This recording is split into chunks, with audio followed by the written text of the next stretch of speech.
This Steam product key was provided by the developer. Minions, welcome! I am the Overlord, and today we're going to find out what's to roguelike about Wrack Exoverse from Final Boss Entertainment. So let's jump into it. It is a hybrid first-person shooter tower defense game with a lot of roguelite elements, and there's a lot to discuss. Very colorful, bright art style definitely pops. I like that a lot. But let's talk about something here first. As you can see, when you hover over quit the game, it has this little parentheses making us sad. Don't do that. If you make a game, don't do that. Could be considered a dark design tactic. You can look that up. There's some really good articles. It's usually in terms of web design, but it's the same thing that you see when you want to uninstall like an annoying or kind of crappy app on your phone, and when you click the, delete my account, it has a picture of like a sad puppy or something. It's like, oh, are you sure we'll be so sad without you? It's like, wait, you're leaving? Have you unlocked everything yet? It's like, I get that the art style is supposed to be kind of a comedic tone for the game, but, at best, it's just tacky, and at worst, it's sort of manipulative, so let's avoid that from now on. And, yeah, we'll check the rest of the stuff out. We have plenty of settings here. Controls, we can change the controls, which I really should have popped into before that. Unfortunately, sort of a common theme with a lot of these menus and stuff is that there's no back button. Like, I'm primed for a first-person shooter gameplay right now. I have my fingers over the WASD, and unfortunately, I have to take my hand off that and hit escape to go back, instead of there being a back button, or even just right-clicking to go back. Something like that would make things a lot more convenient. It's a little nitpick, but it does add up over the course of the game. You're just like, okay, I guess I'll have to hit escape. But with the other settings, there's plenty of, audio settings, pretty basic. There's no voice acting so far. This is in early access. There are a ton... Ooh, there's different crosshairs. I didn't notice that when I was playing through. No. Here we go. Try to. Let's do that one. That seems cool. Alright. Shadow blurbs. Lots of options. I'm not like a super PC gamer, so I can't speak to say if there's... If all of this is enough. If this is good. But it seems good. We have even more video settings. Field of view can go way up. Let's go ahead, let's see. Let's do 120, just for fun. And frame rate. So these tend to reset. Maybe it's because there was an update on Steam, but this reset, I'm pretty sure I was set to 120 and then 30 FPS. Runs at 60, but my CPU is kind of weak sauce, so when I record stuff, I have to record it at 30. So if I run the game also at 30, it just makes things a little bit smoother. Alright, let's actually jump into the gameplay, and then I'll get back to some of the menu stuff. As you can see, I've unlocked a bunch of characters. I put about 8 hours into the game. I've beaten normal and hard mode at least once. One of the characters is coming soon. Let's go with the guy you'll start out with, because he has more health, and he starts with the sweet power sword. So, something that was a little confusing at first that I think I figured it out is... when you hover over normal, it's like standard difficulty, limited progression. And I'm like, oh, limited progression, does that mean, like, I thought since there were only 2 worlds in the game, that normal you can only beat the 2 worlds, and hard you can go through more worlds that you've unlocked. But actually, I'm pretty sure it just means how much experience you get. So maybe instead of saying limited progression, maybe under the hard, we say you get bonus experience or something like that. Just to make it a little more clear and to make it feel like you're not punishing players for not playing at the hardest difficulty. Especially because hard mode's unlocked until you put a lot of time into the game anyway, which is something that's kind of weird, in my opinion. If people want to play the hardest mode right away, just let them. There's no harm in that. We're going to do normal for the purpose of this. There's not a huge noticeable difference in difficulty, in my opinion, but for the sake of recording, since I'm going to be talking about other things anyway, I say let's just stick with normal. So here's the hub world. You see here, you can buy some stuff before you go to the first level, and then once you beat the entire first world, you'll come back here again one more time. A lot of these shops you have to play a ton to even unlock.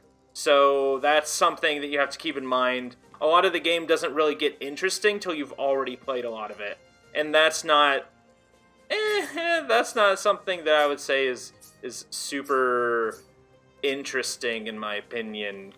But as you can see here, I've unlocked the ability to collect junk from enemies that they drop, and then I can use those to get basically free both unlocks, and then these actually carry into the level. So I've already gotten a upgrade pistol. And then you can see here, I still have one more type of tower that's locked, which, you know, I've played the game for 8 or 9 hours now, according to Steam, so you would think that you'd be able to have all of the stuff unlocked already, but nope, guess not. And so I start with the twin shot. That's not great, but the scatter shots, you know what, I'll switch over to the scatter shot. I'll take that. There's like, again, I don't want to talk. I'm not interested. I want to play the game. So I click this thinking it was an exit button, but it's not an exit button. You have to hit escape to exit the menu. So, and you're gonna do that when you play that too. It's gonna happen, and you're gonna be like, ugh. It's just gonna be frustrating. This is the normal store, which frankly, I don't know why some of these, like, this is the first thing. You always start with 1,000 gold, so I don't know why this even appears. Like, this shouldn't even show up, because you're never going to be able to afford it. There are some other things, though. The oxygen canister is nice. It's a passive. These artifacts are passives. Consumables, you use it. You can hold one at a time. And these runes, you can only have one rune at a single time, but they're usually more powerful than artifacts. Honestly, though, I'd like to see a lot more artifacts and a lot less runes. Like, especially common runes, they're good, but they're not that good. I'm gonna take the oxygen canister, because just the chance of catching stuff on fire is pretty good and will help us with the boss levels. And then this is a gambling shop. Sometimes you buy something and you get an item. Sometimes you don't get anything, but it's like, you got a figurine or something like that. It's like, just tell me that I didn't get any items. So this is actually a good pro tip right there. Another issue is that because it's roguelite nature, there's a lot of stuff that's not super apparent or explained very well in the descriptions, and sometimes those loading screens just have like little jokey jokes and stuff, but that doesn't really help anyone. Like, you're better off using that time to actually just give tips and stuff. So as you can see here, this is where the enemies will spawn, this portal here. I can build basically mazing walls, and then I can put turrets on top of those mazing walls. And this will show you the path to the little beacon that you need to protect there. So just like a tower defense, that's what it is. You can build in this regular mode or the top-down mode. Honestly, just build in top-down mode. It's a godsend. And I'm really glad they considered, like, oh yeah, let's actually build a top-down perspective, because it makes building things way easier. Okay, so we built a little bit too much. Obviously, because I bought a bunch of stuff, we don't have that much for towers here at the beginning, but the first few waves are pretty easy. As you can see in the UI, right below the minimap, there's a little red stop sign looking thing, and then there's 2 blue dots. Those are the enemy spawn waves, and then we'll get to another stop sign where we can build stuff and repair stuff. And with this, I'm going to go ahead, hit G to activate the beacon. I'm going to test out this new gun. It's an energy weapon. We also got a... Is this a thumper? Yeah. So that shoots explosive bombs. Those are really good, because essentially, you know, this is a horde thing. So if we can... oh! If we can wreck the hordes with AoE, then it's really, really good. I shot enough.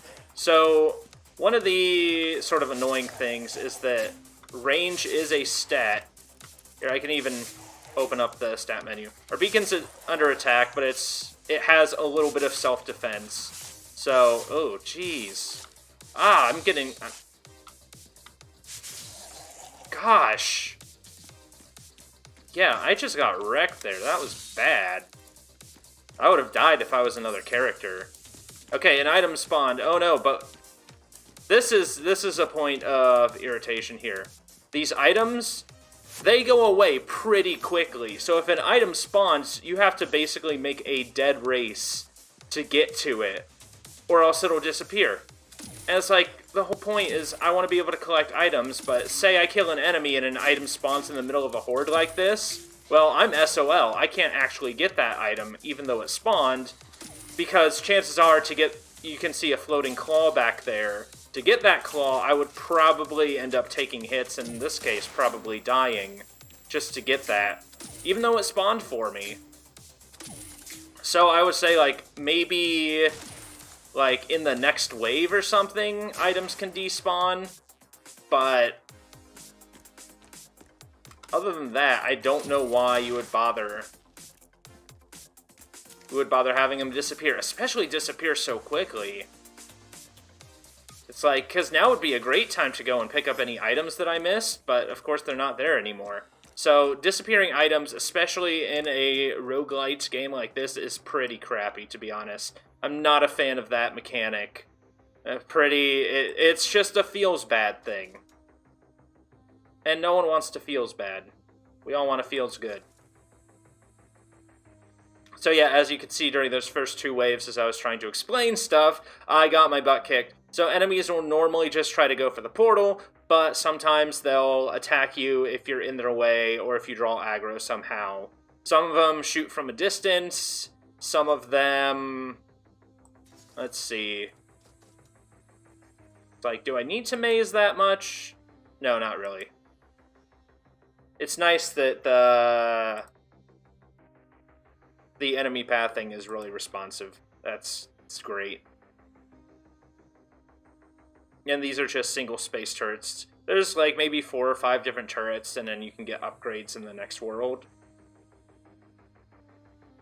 And that's what you have. Okay, I think I'm gonna go. This should be good. An item spawned. I better run all the way there to get it. So we have a rune. This is nice. Let's check out the stats I was talking about earlier. So as you can see, we have different things. This guy's good on damage, so we basically have double the base weapon damage, which is nice. This gives us total stats. That's alright. You can check out different enemies, hover over them. We have all of this screen real estate, so I don't know why this section is so small. And, you know, give me a scroll bar. If I have to scroll, there needs to be a scroll bar. There's a lot to work on with the UI. This page is fine. I can't really think of any complaints I have with it, so that's good. And as you can see, we have some money underneath our face there. It's good. The more combos you get, the more money you get for the next sort of wave. And you want to save some of it, obviously. Yeah, so I saw some items spawn by killing these dudes, but again, I'm not going to run in there and possibly take damage or get killed just to pick up an item that should at least stay there till the end of the wave. Like, that's a bag of gold. I want that, but I could have gotten hit there so easily. Oh, an item spawned. At least it tells you that an item spawned, so that's good. It's just a half a heart. But I'll take it, especially because I took so much damage earlier. And then we have another one. I'm going to reload. So you have unlimited ammo, so just fire away. Basically, it's getting into an ebb and flow between having some towers for defenses and slowing things down, and then getting a really good gun like this or the bazooka, and just mowing down the rest of the enemies. And hopefully get a sweet combo. Well, my aim isn't very good. And I did not get a sweet combo either. That's disappointment all around. Yeah, eventually these towers, you can see when I hover over one, there's like a little sort of health bar. It's the cooldown of it. Sometimes they'll overheat and stop working for a bit. Alright, any items? No. You can see the items on the mini-map. There's like a little sparkle, which is nice. And there's only one more wave after this. Usually it's not too bad, so I'm only going to build one tower there. It's usually enough. And you get bonuses. We'll go over the bonuses when we end the level. But overall, I think I would like to see, like... So it's an interesting mishmash of things, for sure. You have tower defense and first-person shooter. And, you know, it works. As far as the game's concerned, you know, I like it. I like it. It's fine. The price point when I last checked on Steam was, you know, $14.99 for early access, which is, I mean, I will always think that that's kind of steep for early access, to be honest. But hey, if you're looking at this and it looks like fun, and you're like, this seems like my jam, then go ahead, pick it up. Like, it's fine. You'll play for a few hours, put it down, maybe come back later, play for another hour or two. But a lot of this is, as you may have observed, so these areas are sort of RNG, and sometimes it doesn't give you very good positions to maze with. Like this, it's all in the open, it's going to be very expensive to create an effective maze. The best we can do is sort of utilize this area here, which means we're going to put ourselves in danger of just getting shot and attacked by the enemies. So, see. Then I'm going to go here. I want to get a mace that's going to hit this portal too, because this first few waves are going to be just spawning from here, but then this portal is going to open up during the next one, and I might as well just spend all my money now so that I can get the bonus. Oh, okay, well, I'll patch that up for sure. And then just not spend any money the next two waves to get the maximum bonus. That's what I found to be fairly effective. Oops. Well, there we go. Okay. So you're gonna... Nope. Nope. I don't like it. He doesn't like it. Okay. Well, fortunately, in this phase, you can sell stuff and get a full refund if you haven't built it yet. So we'll just do... It's pretty basic, but again, the first-person shooter element adds a lot in terms of attack power for the towers. The towers are just kind of there to distract things. We are replacing our power sword with a shotgun. I'm fine with that. Yeah, there are a lot of pickups that seem to drop. Runes tend to drop all of the time, which is annoying because you can only have one at any given time. And it's unfortunate, too, because I want to see more passives. Like, look at a game like Enter the Gungeon, right? Like, that game is made on the fact that you just get tons of passives. You get some good, crazy guns, and then you get a bunch of stuff like, you know, helix bullets, and rocket bullets, and fat bullets, and all sorts of stuff like that. You know, crazy dodge roll upgrades, and that makes fun, memorable runs that keep people coming back. Yeah, so we did get that eye, but it was about to disappear. Whereas this game is kind of lacking on a lot of the fun passives. Like, the oxygen canister is neat, and there is a few runes that give you double shot or triple shot, which are really fun and kind of dangerous. Yeah, can I get that without taking damage? I can, but barely. I would have rather waited till the end of the wave to get that. Okay, so he lost aggro, that's good. Yeah, these guys will just randomly turn around and shoot you, too. So you have to be careful about that. I'm not getting very good combos, because I'm playing it safe, especially after I almost got killed in the first wave. But ultimately, there's not a lot of synergy between, like, I haven't encountered any sort of, like, turret upgrade items. And maybe there's some later that you unlock. Again, I have not unlocked everything. But, you know, I've put 8 hours into this already. Like, if I'm gonna see some mechanics, I need to see them, like, up front.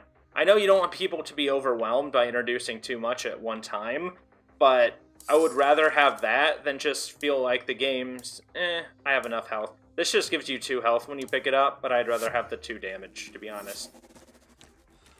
But I'd rather have more options to work with and learn through failure, as opposed to just having my hand be held and failing a lot during the early levels because not very many things are unlocked. And a lot of mechanics are missing. It's like, you don't even get runes until level, I don't know, like 8 or something, which seem to help out a ton. And there's a lot of stuff I still haven't unlocked. There might even be another world that I can't go to yet, because I haven't got enough experience. So I'd rather, like, unlock items, not mechanics.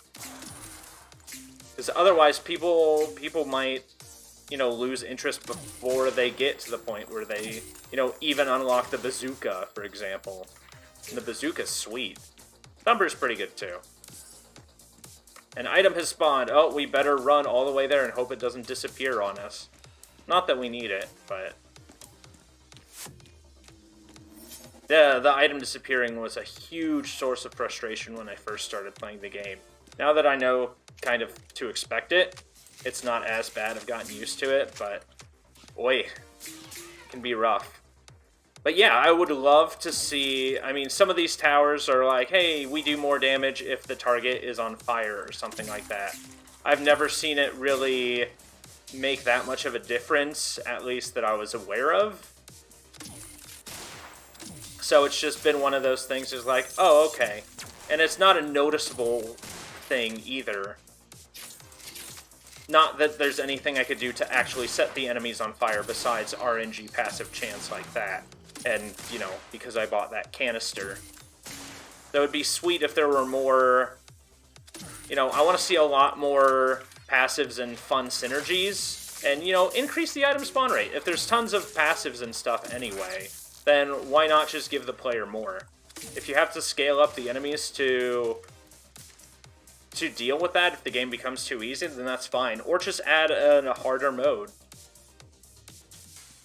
But I want to have runs where I get a whole bunch of crazy stuff. That's the fun of roguelites. That's what people like about stuff like Binding of Isaac or Enter the Gungeon or, you know, even Slay the Spire, is that people want to snowball into these crazy combos. Like, I want to be able to shoot this gun and have it, like, also shoot from every single tower or something like that. It's like a rechargeable passive effect or something crazy like that. You know, I want stuff to be wild, especially because it seems like with the art style they're going with, it's very colorful comic book-like. I like it a bunch. So it seems like having crazy things happen, like crazy guns, sort of like Enter the Gungeon, where you have a gun that shoots guns, you know. Or, sorry, you have a bullet that shoots guns that shoots bullets and stuff like that. Seems like it would very much work in this sort of universe as well. And just have those stacking effects, and then when you get crazy stuff like that, you can dial up the difficulty, and you won't have to worry about losing players or anything. Alright, so go into the portal. The portal is always the first portal that enemies spawn from. Not that it matters too much, because the other one closes anyway. But we cleared it. As you can see in these bonuses, we, you know, don't take damage, don't have your towers take damage, don't spend stuff. The only thing I would like to see about the tower expenditure, I know there's a little icon telling, like, it'll go from gold to silver to bronze to nothing. But I just want to see the number. Like, hey, your par for building on towers this round is 500. I shouldn't have to wait till the end screen to see what it was and rely on some vague indicator to tell me. Kill streak, par 10. That's nice. That's kind of fine. I mean, obviously, you want the more kill streak, the better. So, yeah. And this is a boss level. There are 2 bosses. This is one of them. Space Jam. This one's basically a hurry up, kill the boss before he reaches your portal. So what we're going to do is we're going to just wham bam, thank you ma'am. I've played this enough. I know how to beat this guy. Just going to line it with towers here because he kind of changes his move pattern based on where your turrets are attacking. So it's not based on your mazing or anything because it flies. And it will split into little faster copies of itself, so you want to take that. Luckily, I have this item that I haven't used yet. It's a consumable that I picked up, the Doom Sphere. It's basically a win any boss fight button. Because it gives you +8 to damage, which, honestly, I don't really know, or +8 to attack, which I don't know what that means or what that translates to. Like, I know it gives me more attack, and it's a lot, but, like, numbers-wise, what does that mean? I don't know. I couldn't tell you. Alright. We're spending a lot, but, I mean, these boss fights are do or die, so you might as well. And you don't need that much in the start of the next world. And, frankly, you know, once we take this out, I'm sort of wrapping up what I wanted to say about this anyway. There's still a few more little nitpicks for the UI that I want to cover, but other than that, you know, I've been having a good time. So we'll just take out Space Jam. I will enter, and then we will burn this guy. As you can see, you know, he has a big health bar, and each of the guys that he splits into will... Ooh, we can use our super shotgun. Blam! Yeah, so he'll split into little weaker dudes, and we want to kill all these. He only splits so far, but they get really fast and then rush your base. So we spent, like, way too much on defense, because the boss is basically dead, and he didn't even get around the corner. So that's nice. I know, because I played this a bunch, that there are only 2 bosses right now, and what the other boss is. So, end of level. Now we have some money to play around with. See, this fun fact, it's, like, just do more pro tips. Get rid of the fun facts. I know it's kind of, like, goofy and quirky and part of the theme of the universe or whatever. But there are too many, like, unknowns. There are too many things that aren't very clear that could use explaining, or even just throwing some tips out there to people would help them a lot more than some quirky fun fact that, you know, humor's subjective. It's not something that, you know, it's not something that works with everyone anyway, so you might as well. Oh, these pulse turrets are really good. I'm gonna pick this up.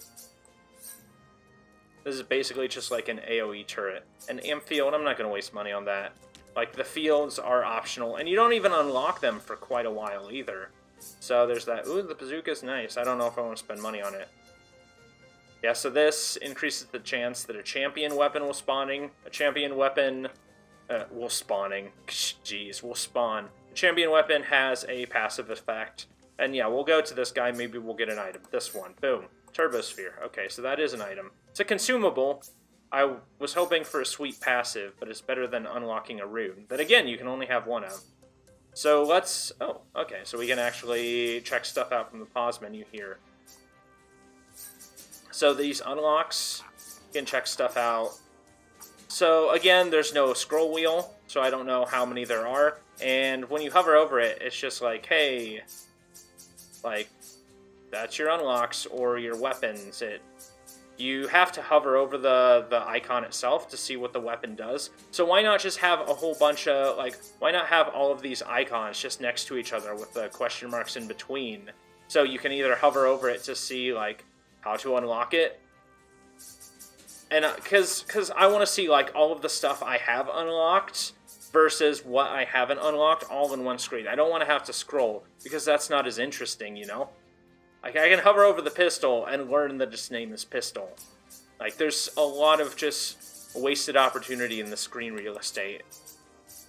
And the same with all of these, shields. Okay. Yeah. I just want to see more. I want to see it all at once. And there's plenty of space to do that on the screen. That would make it a lot more interesting. That would make me more engaged of like, oh, I only have like 4 runes or whatever to figure out. And some of these, yeah, kill boss with half health remaining. Rune of the Phoenix. What does this do? Yep. Revives you just as one would think. So, makes sense. It's good. And then consumables to unlock. There's lots of those. There's tons of consumables. There needs to be a lot more passives to really get that roguelite fun. And with that, yeah, that's about all I have to say. As I said before, you know, I like it. It's fun, it's entertaining. There's a lot to work on, and I think there's a lot to go. But if you like what you see so far and you think you'll get your $15 worth, then yeah, go ahead, pick it up. But I would think that in the future it'll be a lot better of a value proposition here. Especially because it seems like the updates are about once a month. So it depends on just how robust those monthly updates are. I do like this. See, instead of doing two levels of the Metroplex, once there's more varied content in the game, I'd like the worlds to be shorter because you get different ways to play the game. So in the rainforest here, as you can see, like the walls that would normally connect when you put 2 barriers together aren't connecting here because this is like a little carved out path for the enemies to go down. So you have to build differently, you have to maze a bit differently in this next world. Which, by the way, it's called Rainforest. I don't see rain, nor do I see any forest. There's no where are the trees? It's like a nice coastal area. Like, tropical coast, or something like that. I don't know why it's a rainforest, but... So, yeah, so in this level, you kind of have to think, like, I have a really good tower for this world, too. Like, oh, I need to sort of maximize the amount of time that the enemies are in the range of my towers, but I can't, like, maze them around, because they'll just go through, they'll just cheat up and go on the side here, and then pop back down when they feel like they have a good path, so... Again, that's really cool. I like that a lot. I just wish there was more of that. And, you know, maybe swapping around some texture palettes for the same level. Just because you see the same thing a lot over and over. It'd be nice to maybe get a little variation as you play the same levels, especially at the beginning, because it's so much harder before you've unlocked anything to actually beat the game, even if you're playing it, you know, properly. So there's that. And with that, I'm gonna wrap things up here. If you like this video and you want to see more, be sure to like the video and subscribe to my YouTube channel that you're watching this on. And just in case someone tried to steal this, it's supposed to be youtube.com/theoverlordempire. Check out my Patreon if you want to support me directly. And, you know, sometimes I stream on Twitch and stuff too. And I have plenty of other What's to Roguelike content. And lots of Let's Plays and fun stuff and goofy stuff where I eat stuff. So if you're new to the channel, be sure to check that out too and have a great time for the glory of demonkind. Oh hey, this is interesting. Check this out. Just a little glitch that I found. Hopefully it doesn't happen every time. But hey, I'm done playing. I want to quit the game. I click quit. It says, warning, save failed. Make sure your Steam Cloud quota isn't full. I'm not a PC gamer, really. I don't know Steam Cloud or like why my quota would be full. But here's the thing. I'm fine with just quitting my progress out like this, but it won't let me quit. I'm gonna have to kill the game with Task Manager, which is a huge black mark. Like, are you serious? Like, fix this right away. I can't even quit to the title. Like, I want to stop playing. Why is this game insisting on me not playing? It's just like, hey, how about, hey, we couldn't save your game. Are you sure you want to quit? And then just giving me a yes or no.